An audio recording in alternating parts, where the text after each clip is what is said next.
get there, Dad? You and me, we are gone fishing, sweetheart. I'm really glad we're doing this. Some family time. Come on, kitten. It's getting cold out here. She's not in there. Taylor! Taylor! Where is she? We pray to God that our daughter Taylor comes back to us unharmed. I'm real sorry to hear about your daughter. How old was she? Why did you say was? Please. Acceptance means letting go. Anything you want to tell me? Peter, what's going on, buddy? Good stuff. I'm excited for my movie to come out this weekend. It's a sunny day. I can't complain. Are you in California? Where are you at? Yeah, California. Okay, we're neighbors then.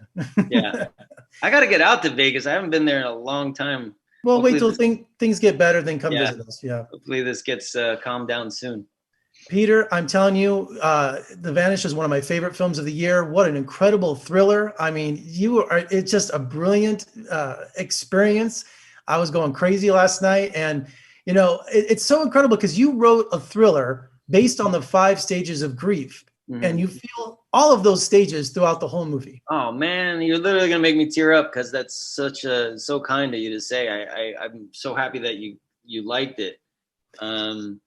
Yeah, I've always been interested in the stages of grieving. I remember studying Elizabeth Kubler-Ross in college, and that world just kind of stuck with me. So originally, this came to be because I had an RV, and I would go RVing with my kids, and I took a road trip from New York to LA, and I went to one RV park, and I was paying the guy at the front desk, and there were some gunshots, and I looked up, and he said, don't worry about that. There's a prison a couple of miles down the road.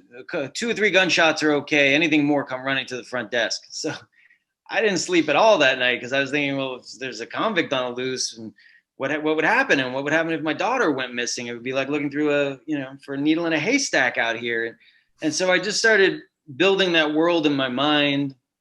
And then it became more about wanting to explore what something like that would have as an impact on the relationship of the parents. Because I read that a lot of times when a tragedy occurs like that, a marriage will crumble and they'll get a divorce. It has a high divorce rate because they start blaming each other. So I was interested in exploring the relationship between the parents. And I just love how Jason Patrick, he's not just the sheriff in the movie. He has his own little mini storyline that has to do with the abduction of a child. He's going through a personal loss too. So, and it didn't take 30 minutes to set that up. It just took only a few scenes to do that, to make an impact. Yeah, I was really impressed with Jason because, on paper, I knew that was a tough role because on paper, it's hard to write how broken this person is, and there's a sadness in the eyes that you just can't write.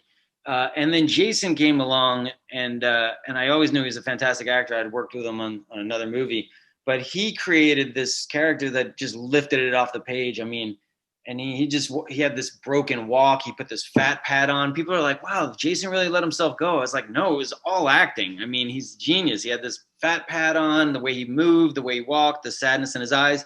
Jason's character has his own loss because he lost his child to a drug overdose years prior.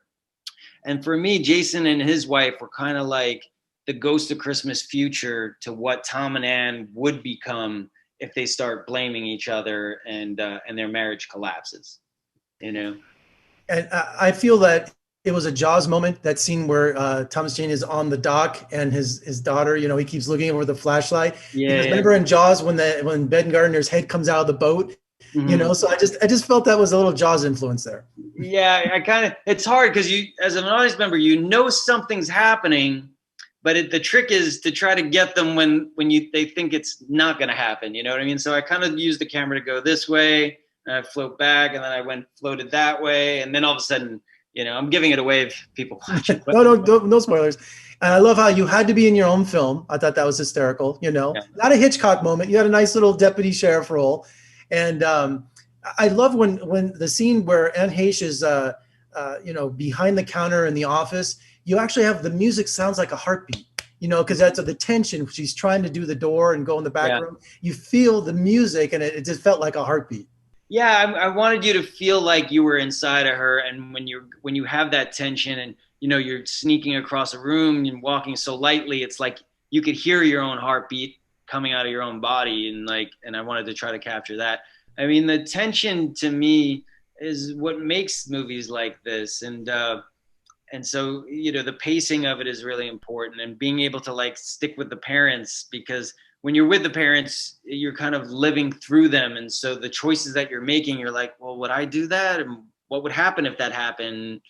So I try to really capture stay with Tom and Ann a lot. Incredible thriller. Thank you so much for talking to me today. And I wish I had an hour with you because there's so much to talk about. Oh man, I'm so glad you liked it. Watch it again because you'll pick up all new stuff. If you absolutely, I know, absolutely. The second time, there's a lot of double entendres in there. You're like, oh man, they have different meanings when you. It all makes sense. Yeah. Well, thanks so much, and good luck with the film. Thank you so much.